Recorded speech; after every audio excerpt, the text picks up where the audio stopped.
overall, kind of on a social level, do you feel kind of, when you're talking to people about what's wrong, that you get that glazed over look, or that you're in some kind of way slighted because people might believe you or might not, or might exaggerate your pain level? Or I think that what's happened to me in regards to how people respond if I tell them I'm having a headache or have headache pain, there is definitely a glazed over look that I get, or a suggestion to go lie down, go take a couple of Tylenol, go take a couple aspirin.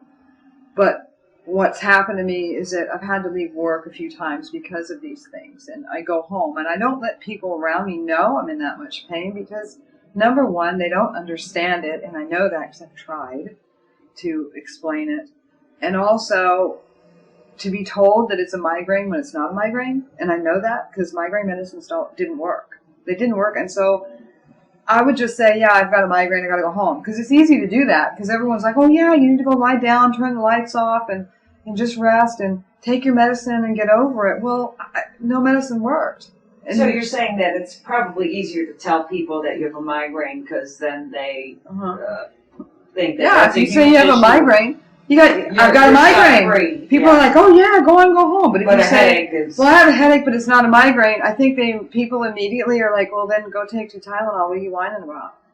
What are you whining about? And I hate it. I go into the doctor's office and they're like, the patient complained of this. I'm like, look, in this case, this is not complaining. This is a scream for help. An intense, God, somebody stop it. If I was standing out in the middle of a street, maybe not in New York City, but in the middle of a street, and if you could actually see what it felt like to me, if you can imagine my head blown off with a shotgun, my eye hanging, dangling, with glass behind it going like this. If you could feel or see blood just caked, oozing out of the back of my head, and if my neck felt like someone had just stuck something in nerves and just ripped it open and cut it open. If I was standing in the middle of an intersection, standing there like that, people would not say, go take a couple Tylenol, go lie down, you're a lazy person and you just don't want to go to work today. It would be completely different.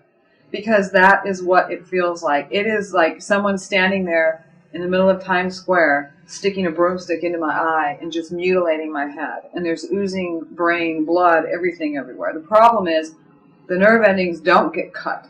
They don't get obliterated. They're still there and they're still firing. And so you're being attacked over and over and over again, hours at a time every day.